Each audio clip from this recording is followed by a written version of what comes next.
بچوں، چوتھے ہفتے کا تیسرا عنوان ہے مضمون نویسی۔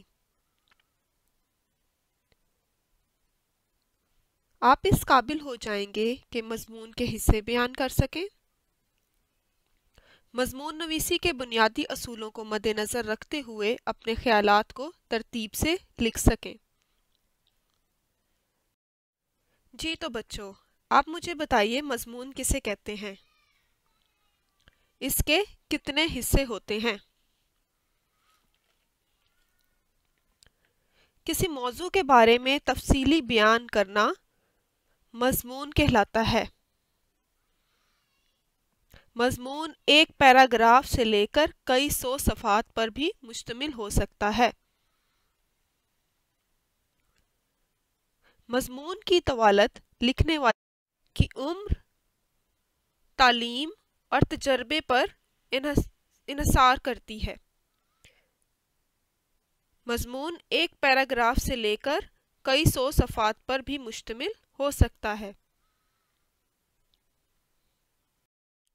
مضمون کے 3 حصے ہوتے ہیں: آغاز، متن، اختتام۔ مضمون نگاری کے اصول۔ مضمون لکھتے وقت کچھ بنیادی چیزیں ہوتی ہیں: آپ کے خیالات، ذخیرہ الفاظ اور طرز بیان، اور ترتیب۔ ان سب کو بہتر بنانے کے لیے مطالعے اور گہرے مشاہدے کی ضرورت ہوتی ہے۔ بچوں، سب سے پہلے مضمون کے بارے میں تمام خیالات اور معلومات کو ایک خاص ترتیب سے ذہن میں جمع کر لیں اور پھر اطمینان سے لکھنا شروع کر دیں۔ مضمون کو مناسب پیراگراف میں تقسیم کر لیں۔ ایک پیراگراف میں ایک بات ہی بیان کریں، دوسری بات دوسرے پیراگراف میں لکھیں۔ اس مقصد کے لیے عنوانات دیے جا سکتے ہیں۔ آپ مضمون کی مناسبت سے موضوع، اشعار بھی استعمال کر سکتے ہیں۔ موقع و محل کی مناسبت سے قرآنی آیات، اقوال زریں اور ضرب الامثال کا استعمال، اگر ممکن ہو تو حوالہ بھی دے سکتے ہیں۔ بچوں، یہ بات آپ نے یاد رکھنی ہے کہ مضمون لکھتے وقت ادھر ادھر کی فضول اور غیر متعلق باتوں سے پرہیز کر اپنے سیدھے سادے اور صحیح خیالات کو سادہ اور آسان زبان میں بیان کریں۔ خوش خطی، صفائی اور صحت املا کا خاص خیال رکھیں۔ مضمون کی ترتیب کا خاص خیال رکھیں۔ آگے کی بات پیچھے اور پیچھے کی بات آگے لکھنے سے مضمون میں ربط نہیں رہتا۔ مضمون ختم کرنے پر اسے ایک بار ضرور پڑھیں اور جو غلطیاں نظر آئیں انہیں درست کر دیں۔ اپنی مضمون نگاری کی صلاحیت کو بہتر بنانے کے لیے مختلف کتابوں سے اچھے مضامین پڑھنے کی عادت ڈالیں۔ نردبان صفحہ نمبر 15۔ ایک ناقابل فراموش واقعہ۔ زندگی میں حادثات ہوتے ہی رہتے ہیں، لیکن کبھی کبھی انسان کی زندگی میں ایسے حادثات پیش آتے ہیں جو ناقابل فراموش ہوتے ہیں۔ وہ غم کے سیاہ اندھیروں کی طرح ان کے دل و دماغ پر چھا جاتے ہیں۔ جی تو بچوں، آپ کی بھی زندگی میں کوئی نہ کوئی ایسا واقعہ یا کوئی نہ کوئی ایسا حادثہ ضرور پیش آیا ہوگا جس کو آپ آج تک نہیں بھلا سکے۔ واقعہ سوچئے، اپنے خیالات کو ترتیب دیجئے اور 3 پیراگراف میں اس چال کی مدد سے مضمون تحریر کیجئے۔ مضمون کا سب سے پہلا حصہ تمہید، یعنی کہ واقعہ کب پیش آیا۔ اس میں آپ تاریخ لکھتے ہیں، موقع لکھتے ہیں۔ اس کے لیے تجاویز دیکھیے۔ کسی مکالمے، فقرے، قول یا کسی سوال سے آغاز کیا جا سکتا ہے۔ مثلا، چھکا، اسکول کا سارا اسکول تالیاں بجا رہا تھا۔ کہیں کہیں مکالمے استعمال کیجیے۔ वावैन का इस्तेमाल ना भूलिए। मरियम जल्दी आओ, ये देखो, और मैं भागती हुई। इसी तरह शुरू करने के बाद आप असल वाक्या शुरू कर सकते हैं। वो पिछले जून की गर्मियों की एक शाम थी।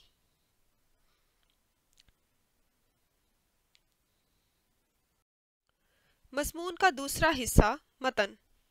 इस हिस्से में आप अपने मज़मून में अपने वाक्य की तफसीलात बयान करते हैं कि वाक़या क्या हुआ था। कोशिश कीजिए कि आप अपनी तमाम हसियात छूने, देखने, सूंघने, चखने और सुनने की हिस्स से मुतल्लिक अल्फाज और जुमले का इस्तेमाल करें। मसलन, हर तरफ तेल की बू फैली हुई थी।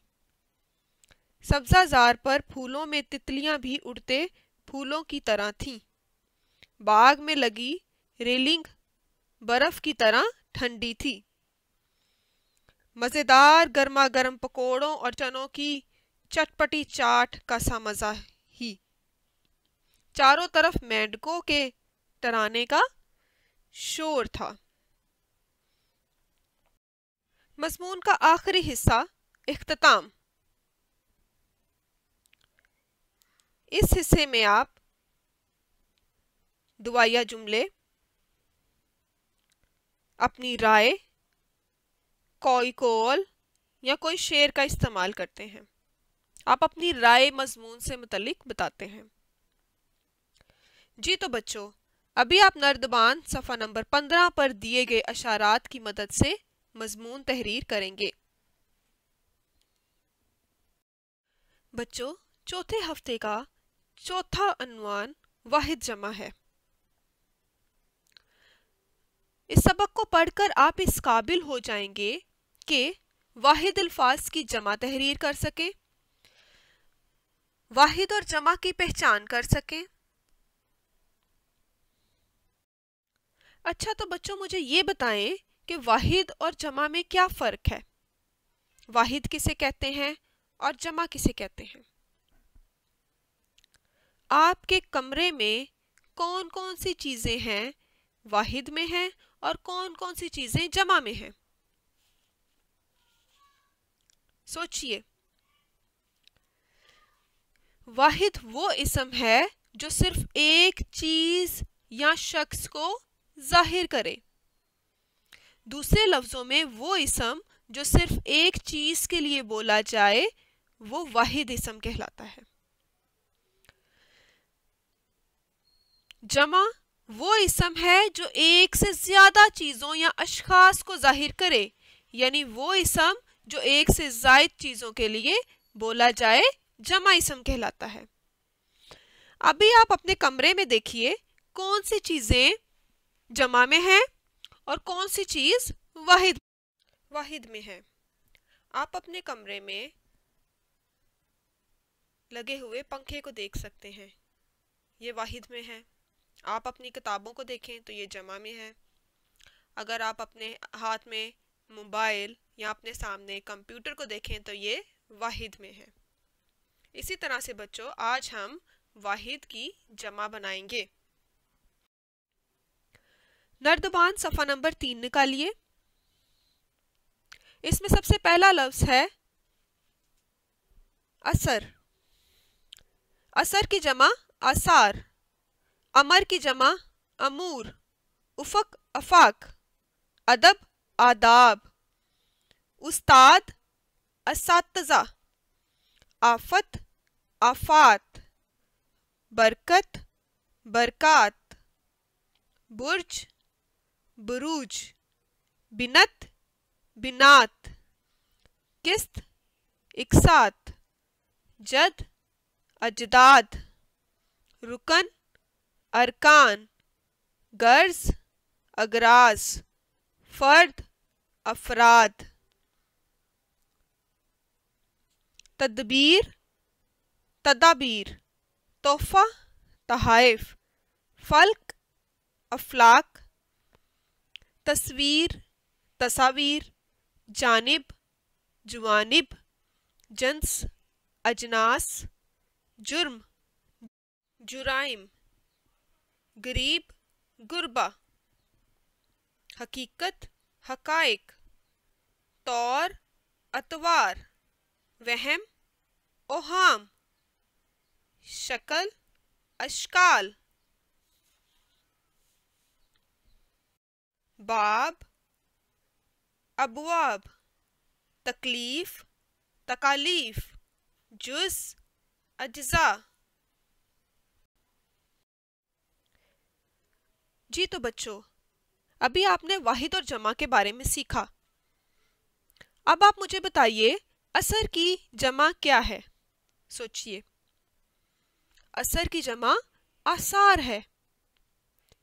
बाब की जमा क्या है? बाब की जमा अबवाब है। ओहाम का वाहिद क्या है? ओहाम का वाहिद वहम है। उस्ताद की जमा क्या है? असातिज़ा। तकलीफ की जमा क्या है? तकालीफ। जुज़ की जमा क्या है? अज्जा। अदब की जमा क्या है? आदाब। अभी आप वर्कशीट में दिए गए वाहिद अल्फाज की जमा तहरीर करेंगे। शुक्रिया।